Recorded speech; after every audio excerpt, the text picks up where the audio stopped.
आज हम जानेंगे अनुच्छेद 48 क्या कहता है। नेक्स्ट वीडियो है मित्रों अनुच्छेद 48। अनुच्छेद 48 हमारे भारत देश व राज्य के विकास के लिए कृषि एवं पशुपालन पर फोकस करता है। जैसे हम किसी एक काम को लेके अग्रसर होकर मेहनत से फोकस करते हैं, वैसे राज्य अपने अनुच्छेद 48 को लेके बहुत ज़्यादा मेहनत करती है। जैसे हमारे किसानों को अच्छी से अच्छी खाद मुहैया कराई जाए सस्ते दामों में, और पशुपालन की व्यवस्था कराई जाए। जिसके पास पशु नहीं है या जिसके पास पशु ज़्यादा हो गए हैं वो गौशाला में अपना दे दें, इनको भटकने ना दें। क्योंकि अनुच्छेद 48A भी जो हमारा है ना मित्रों, अनुच्छेद 48A जीवों की सुरक्षा के बारे में कहता है, इसीलिए वहाँ पे गौशाला की व्यवस्था की गई है ना। अब कृषि एवं पशुपालन की बात करता है हमारा अनुच्छेद 48। अनुच्छेद 48 में क्या दिया गया है, ये देखो, कृषि एवं पशुपालन का आधुनिक ढंग से विस्तार। अब हम आपको विस्तार समझाते हैं। जो हमारा कृषि पालन है मित्रों, उसमें कितना बदलाव हो रहा है। कृषि की व्यवस्था में हमारा पहले क्या था कि सूखा पड़ जाता था, खेतों में पानी नहीं आता था, यहाँ तक फसलें सूख के क्षतिग्रस्त या ख़त्म हो जाती थी। गर्मियों में तो आग तक लगती थी खेतों में। अब आग लग गई किसी एक किसान के 5 एकड़ खेत में, कितना नुकसान हुआ। तो आग लगने के बाद हम क्या करते थे कि हम सरकार भी, हमारा पैसा सारा नुकसान होता था। लेकिन इस समय क्या है कि जब हमारे खेतों में आग लग जाती है तो हमें उसका मुहैया मुआवजा मिलता है, वो सरकार देती है ना अनुच्छेद 48 के अंतर्गत। तो अनुच्छेद 48 के अंतर्गत सरकार आपकी फसल जो नुकसान होती है ना, उसका मुआवजा आपको देती है। अब बात करते हैं और क्या क्या व्यवस्था सरकार कृषि उत्पादन में करती है। कृषि उत्पादन में पानी की समस्या को देखते हुए सरकार ने सरकारी टेबल की व्यवस्था की, जिससे लोग अपना खेत सींचें और फसल पैदा करें। उसके बाद लाइट की बड़ी समस्या आ गई गाँवों में। फिर सरकार ने क्या करा कि सोलर टेबल, सुना होगा आपने सोलर टेबल, सूर्य के प्रकाश से जो मोटर लगाया जाता ना टेबल, उससे खेतों को सींचा जाए, नई व्यवस्था ला के दे दी।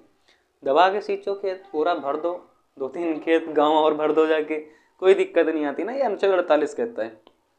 अब बात करते हैं, तो हमारा कृषि हो गया। अब पशुपालन की बात करते हैं। आधुनिक ढंग में तो इसी को कहते हैं, लेकिन ना लास्ट में आधुनिक ढंग। आधुनिक ढंग यही है, नई नई खादों का आविष्कार करना जिससे खेत और बढ़िया हो, और नए नए स्रोत, पानी वगैरह के सबका एक स्रोत जो बताए, वो आधुनिक ढंग में आता है।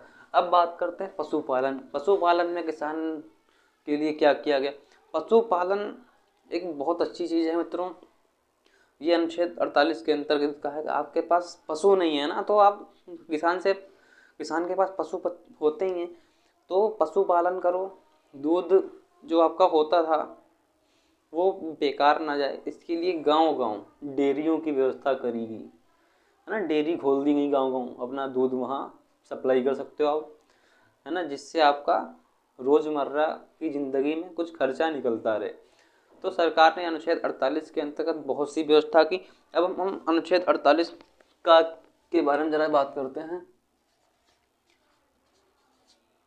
अनुच्छेद 48 का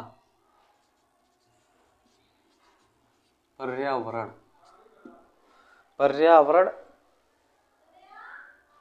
एवं वन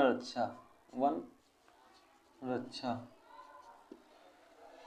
अब इसमें बात कर दी गई पर्यावरण एवं वन रक्षा, इसमें साथ में जीव को भी जोड़ दो। जीव जंतु जो हमारे हैं, जीव पशु कुछ भी ले लो। तो अनुच्छेद 48 का के अंतर पर्यावरण हमारा संतुलन बना रहे। पर्यावरण का संतुलन तभी बनेगा जब हमारा वन सुरक्षित होगा।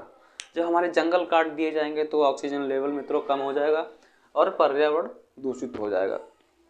जीव जंतुओं की हत्या होगी तो वो गाय कहाँ से आएंगी, कहाँ से हम दूध लेंगे, कहाँ से क्या है। दूध का स्तर तो महंगा ही होगा ना जब गायें नहीं रह जाएंगी, है ना। आपको नहीं पालना कोई बात नहीं, लेकिन जीवों की हत्या मत करो। गौशाला में दे दो आराम से, कोई दिक्कत नहीं है। कितने लोग हमारे समर्थन में हैं मित्रों, तो आगे बात पहुँचाएँ। तो अनुच्छेद 48 ये कहता है पर्यावरण वन तथा जीव पशु की रक्षा करें। धन्यवाद।